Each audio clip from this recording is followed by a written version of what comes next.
ازيكم يا جماعه عاملين ايه؟ وفي الحلقه بتاعتنا النهارده احنا هنتكلم عن الموسم الثاني من مسلسل موضوع عائلي. الموسم الثاني من المسلسل يا دوبك لسه منتهي عرضه امبارح، والموسم كله على بعضه بيتكون من حوالي 12 حلقه تقريبا. والمسلسل بتاعنا من بطوله ماجد الكدواني ومحمد رضوان وسام ابراهيم ورنا رئيس وطه الدسوقي وناس تانية كتير قوي وجوههم مألوفه من الموسم الاول. والمسلسل بتاعنا من اخراج المخرج المتألق جدا في الاعمال الكوميديه المخرج احمد الجندي. وعشان ما نطولش عليكم اكتر من كده خلونا يلا ندخل في الحلقه. بس استنى يا معلم، استنى قبل ما تدخل الحلقه ما تنساش تعدي على اللينكات اللي في الديسكربشن وتظبطني لايك يا معلم وشير وكومنت والحاجات دي كلها يا معلم. وبرضه بخلي بالكم من صفحه الفيسبوك بتاعتنا المره دي، علشان صفحه الفيسبوك هنبتدي ننزل عليها محتوى تريلر رياكشنز علشان يعني نتجنب اي حاجه ممكن تحصل مع اليوتيوب. فبرضه ما تنسوش يعني ان انتوا تهتموا تدخلوا تحت تعملوا فولو على صفحه الفيسبوك علشان تتابعوا محتوى التريلر رياكشنز لو مهتمين بيه. دلوقتي بقى يلا بينا ندخل على الفيديو. ربنا يكفيكي شر المرض.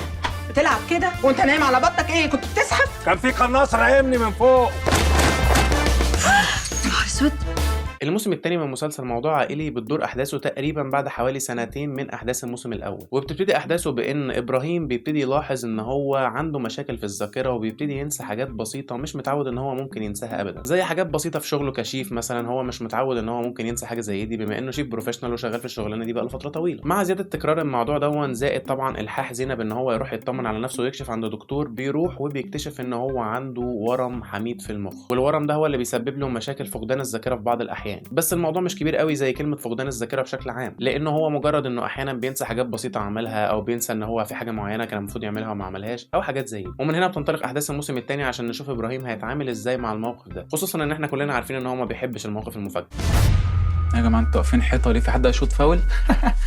لا الحقوني الحيوان. في ايه يا حسن؟ وبعدين انت قلع البنطلون ليه؟ الحيوان ده عامل فيك ايه؟ تقريبا ساعه الموسم الاول ما اتعمل انا ما جاتليش الفرصه ان انا اتكلم عنه، ولكن اهي فرصه دلوقتي عشان اقول لكم رايي عنه كان عامل ازاي. انا حبيت الموسم الاول جدا من المسلسل دون وكنت مستمتع بيه جدا بالكوميديا وبالاجواء وبالشخصيات وبكل حاجه. كان عندي معاه مشاكل بس مش مشاكل كبيره قوي. يمكن من مشاكلي مع الموسم الاول في المسلسل ان انا حسيت انه كان محتاج يقلل شويه من عدد حلقاته. يعني تقريبا الموسم الاول كان 10 حلقات او 8 حلقات، انا حسيت ان هم كانوا محتاجين يقلوا عن كده شويه، لان في بعض الاحيان ودي كانت احيان ضئيله جدا جدا جدا حسيت ان المسلسل كان بيمط شويه في الاحداث علشان يملى 8 حلقات او 10 حلقات. ولكن اوفر اول كانت التجربه لذيذه جدا في الموسم الاول. الموسم الثاني بيعاني من نفس المشكله في وجهه نظري، ولكن حاسس ان هو بيعاني منها بشكل اكبر من كده بكتير، لان انا طول ما انا قاعد بتفرج انا حاسس ان المسلسل ده كان ممكن قصته كلها على بعض تتلم في 6 حلقات يا سيدي. لو قلنا هنستريتش شويه علشان الكوميديا نقول 7 او 8 حلقات، وكنا هنبقى واخدين راحتنا بزياده جدا في حكايه القصه وفي مواقف كتيره هتبقى موجوده للكوميديا وكل حاجه. لكن لو انت جيت تتفرج على الموسم الثاني هتلاقي ان ال 12 حلقه كلهم على بعض مفيش تركيز كبير قوي على الموضوع دون اللي هو الموضوع اللي ابتدى احداث الموسم الثاني اصلا، غير في اوقات ضئيله جدا. بس انا مش عايز ان الكلام دون يتفهم عندكم ان انا عندي انطباع سلبي عن الموسم الثاني من المسلسل. انا حبيت الموسم الثاني جدا وضحكت فيه برده كتير جدا جدا جدا، والواحد مش مستني من مسلسل زي ده اللي هو المسلسل يكون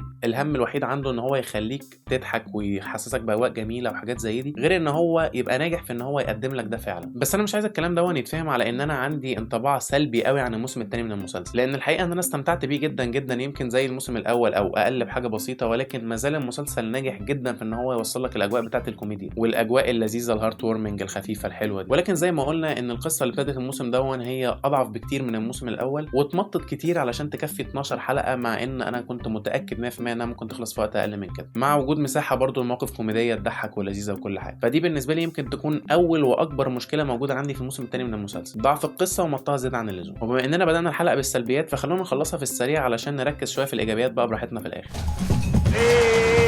يلا يا ابراهيم، انا مش هموت بس بقى.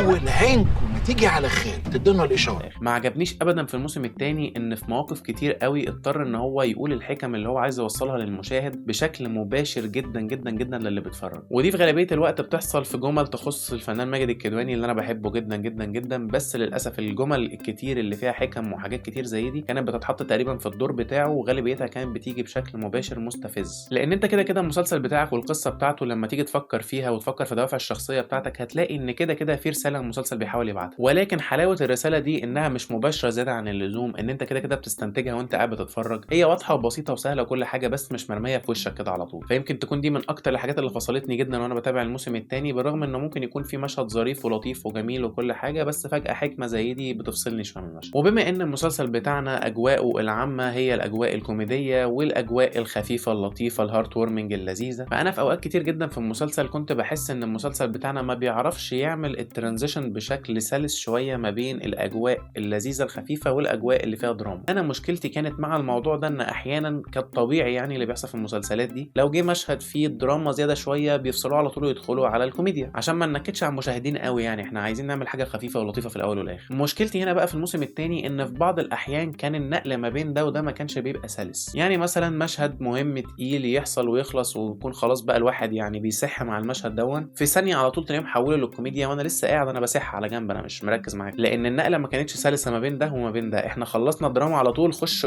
اهجم على طول كده على طول بافيه، وده شيء ما كانش ظريف قوي، لان انا زي ما بقول لكم كده كنت ممكن ابقى لسه مندمج جدا مع المشهد اللي فات والاقيه دخل على طول بافيه او نكته او موقف كوميدي او اي حاجه من اللي الشخصيات بتاعتنا بتعملها عشان تضحكنا، وده كان بيفصلني شويه. ولكن يعني هو ما اتكررش كتير قوي بصراحه، يعني انا اذكر ممكن مرتين او 3 الموضوع ده حصل، ولكن يعني ما كانش كتير بشكل مستفز. واخر نقطه يمكن تكون مستفزه شويه في الموسم ده من المسلسل، ان هي انت عندك السبب الرئيسي اصلا اللي بدا احداث الموسم ده هي ظهور اعراض مرض ابراهيم، واحنا عايزين نشوف ايه اللي حصل بعد كده معاه. الرخم بقى في الموضوع ان كالمعتاد احنا بدانا القصه وعرفناك احنا هنا ليه، عشان خاطر المرض ونشوف هيحصل ايه بعد كده والكلام ده كله، ولكن كل اللي بيحصل بعد كده تقريبا المرض اتنسى فيه بشكل كبير، لان المسلسل ده تقريبا ما كانش بيستدعي المرض في اي لحظه من اللحظات غير لما بيكون عايز يقدم لك مشهد درامي، مع ان عادي ممكن مواقف كتير تنتج عن دي تطلع ضحك كتير على فكره، ولكن برضو المسلسل ما حاولش يستغل الموضوع ده. يمكن في موضوع الضحك هو استغله بشكل بسيط جدا في اول 2 أو 3 او يمكن اول 4 حلقات كمان، ولكن في ال8 حلقات الباقيين من الموسم المسلسل تقريبا ما ذكرش الموضوع غير علشان يدخلك في جو دراما، وده شيء مش كويس نظرا لان هو الحاجه الاساسيه دي اللي هي مرض ابراهيم اصلا هو السبب في ان احنا عملنا موسم تاني اصلا، طبعا بالاضافه لنجاح الموسم الاول اصلا اللي شجعهم ان هم يعملوا حاجه زي دي. بس كده يعني هو الموضوع ده ضايقني شويه بسيطه، ولكن يعني كفايه كده بقى سلبيات تقريبا، صح؟ كفايه سلبيات، يلا بينا ندخل على الايجابيات. بصوا بقى الايجابيات بتاعه الموسم ده كتيره جدا جدا جدا، وانا بما اني ما كانش عندي فرصه ان انا اتكلم عن الموسم الاول فانا هاخد راحتي وهتكلم هنا، فيعني معلش استحملوني شويه. خلونا نبتدي بالكاست الرائع الخرافي اللي موجود هنا في المسلسل ده. اولا ماجد الكدواني تحفه، ما عليهوش كلمه، يعني انا بحبه جدا، يمكن يكون من اكتر الممثلين اللي بحبهم في مصر، يمكن يكون ممثلي مفضل في الفتره الحاليه. الراجل ده تحفه، دراما تلاقي، كوميديا تلاقي، شخصيات شريره تلاقي، اجواء لطيفه وخفيفه تلاقي، راجل متنوع وقوي بطريقه مش طبيعيه. ده رايي بشكل عام في ماجد الكدواني، مش على المسلسل هنا بس، هو كده على طول. انا بالنسبه لي اي عمل في ماجد الكدواني حتى لو مش متحمس للعمل نفسه بتفرج عليه عشان ماجد الكدواني بس، وغالبا بيطلع هو الحسنه الوحيده في العمل اللي انا مش متحمس له ده. ولكن كلامنا هنا على مسلسل موضوع عائلي وبالذات الموسم الثاني منه، فهو كان رائع. نخش على اللي بعده، وعندنا في اللي بعده سما ابراهيم. انا برضو يمكن يكون ما جاتليش فرصه قبل كده ان انا اتكلم عن سما ابراهيم، ولكن انا بحبها بطريقه مش طبيعيه، لان تقريبا في الفتره اللي انا بدات اخد بالي منها في الاعمال العربيه كانت في الفتره بتاعه ما وراء الطبيعه، وبعدها على طول كان في تقريبا ملوك الجدعنه اعتقد،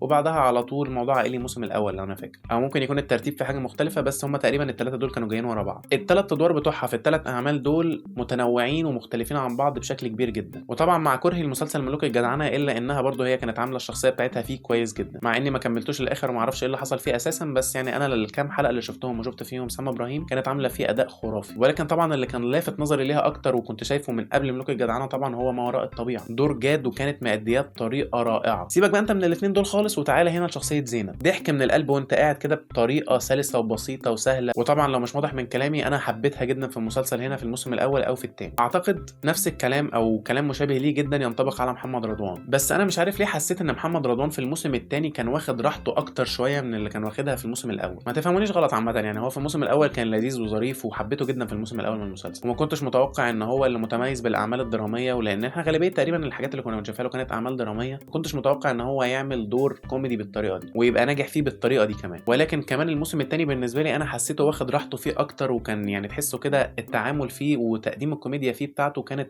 اسهل بكتير، لدرجه ان انا ماشي في البيت عمال اقول لهم جرائيه زينب وانا ما اعرفش حد اسمه زينب اساسا. بس المهم يعني ان هو كان عامل اداء رائع وتلقائي بطريقه مش طبيعيه، وانا حبيته بطريقه خرافيه. وللتوضيح برضو انا ما حبيتوش بس علشان المشاهد الكوميديه، لان رمضان حريقه عنده كام مشهد هنا في المسلسل عمل فيهم كام اداء درامي كده، ويعني حاجه تحفه. في مشهد لو انا اذكر كان في الحلقه الثالثه الرابعه، اعتقد في الحلقه الرابعه، قدم فيه رمضان حريقه تحول ما بين الكوميديا للعياط للكوميديا تاني، وكان مقنع بطريقه مش طبيعيه، وده احدى التحولات السلسه ما بين الدراما والكوميديا اللي كانت موجوده في المسلسل، اللي افتقدتها في اوقات كتير، ولكن ده ما يمنعش انها كانت موجوده في غالبيه الاوقات. المهم المشهد اللي انا بتكلم عنه ده مشهد خرافي، لان هو تقريبا كان البطل بتاعه هو وماجد الكدواني، وكان عامله بشكل رائع. فيعني انا مش عارف اوضح لكم ازاي اكتر من كده ان انا حبيت دوره جدا، بس يعني انا بجد انبهرت باللي هو قدمه في الموسم الثاني. ننتقل لحد تاني عشان احنا كده مطولين قوي هنا عند محمد رضوان. بعد كده عندنا طه الدسوقي. طه الدسوقي يعني بيقدم برده كوميديا بسيطه وسهله وسلسه، وتحسوا ان هو ما بيتعبش نفسه قوي فيها عشان يقدمها، هي جايه تلقائيه كده برده. وفي كذا لقطه برده في المسلسل هنا، ويمكن بالذات في اخر حلقتين من المسلسل، قدم يعني كذا رياكشن بوشه كده،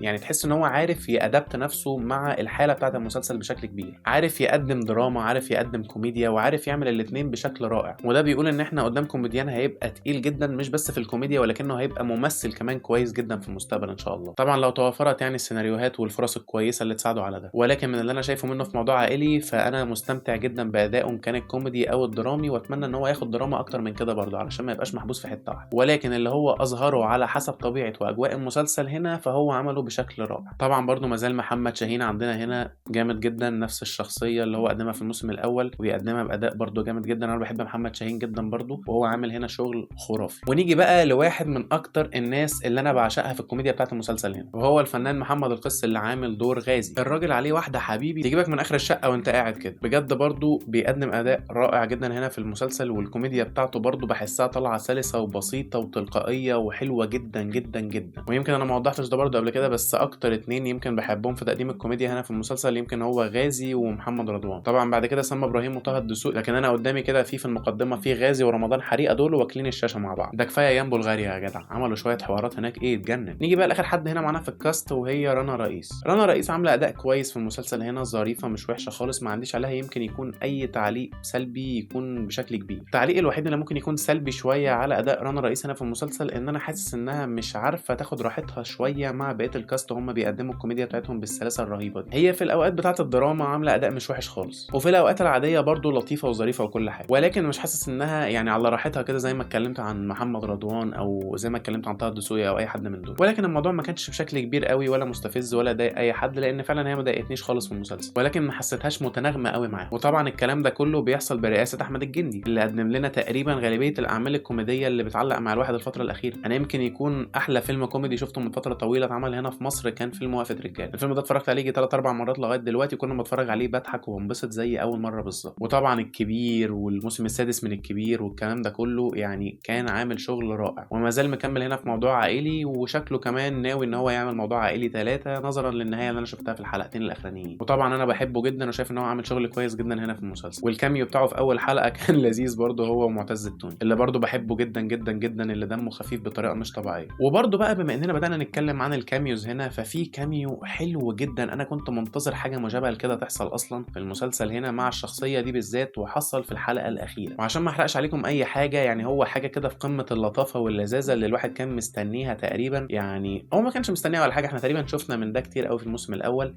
ولكن الطريقه اللي اتقدم بيها الكاميو ده كان لذيذ قوي. بمناسبه الحلقتين الاخرانيين في تنويه صغير كده بس عايز اقوله عنهم، هو يمكن يكون جه متاخر شويه بس يعني معلش وقت ما افتكرته. بس اي حد كان معتاد متعود ان هو يرجع البيت يوم الاربعاء ولا حاجه ولا يوم الخميس يتفرج على الحلقتين بتوع موضوع عائلي عشان يخفف الدنيا، احب اقول له ان الحلقتين الاخرانيين مش هيعملوا ده قوي، لان الحلقتين الاخرانيين تقال شويه دراميا. هتستمتع وتنبسط وكل حاجه، بس يعني الدراما في الحلقتين الاخرانيين دول مركزه شويه. فانا جاي احذرك اهو، عشان انت مثلا لو ناوي ان انت ترجع من الشغل النهارده ولا حاجه وتنبسط كده وتتفرج على الحلقتين الاخرانيين منه، فاحب اقول لك ان هم حلقتين تقال شويه. ودلوقتي بعد رغي كتير جدا حان وقت التقييم النهائي، والتقييم النهائي للموسم الثاني من مسلسل موضوع عائلي هو 7/10. كنت اتمنى اديله اكتر من كده، بس انا حسيت فعلا ان المسلسل ده كان ممكن يتعمل في حلقات اقل من كده بكتير، او الموسم ده يعني من المسلسل، ولكن مازال خفيف وظريف وممتع ولطيف جدا، وحاجه عائليه تتفرجوا عليها هتضحكوا جدا على فكره. وبس كده دي كانت كل حاجه عندنا عن الموسم الثاني من مسلسل موضوع عائلي. اتمنى جدا ان انتم تكونوا استمتعتوا بالحلقه، ويا ريت تكتبوا لي رايكم فيها تحت في الكومنتات، ورايكم في المسلسل نفسه تحت في الكومنتات. وبرده معلش هتعبكم شويه كده لو تعدوا على اللينكات اللي موجوده في الديسكربشن هنا، علشان في صفحات الفيسبوك وتويتر، لاننا بقينا مؤخرا يعني بنقدم محتوى تريلر رياكشن هناك على الفيسبوك. هو ما نزلش منه غير حلقه واحده لغايه دلوقتي او من فتره طويله، ولكن ان شاء الله يعني هنرجع ننزل منه تاني. فلو انتم مهتمين بالتريلر رياكشنز وحاجات زي دي ادخلوا على صفحه الفيسبوك. وبس كده،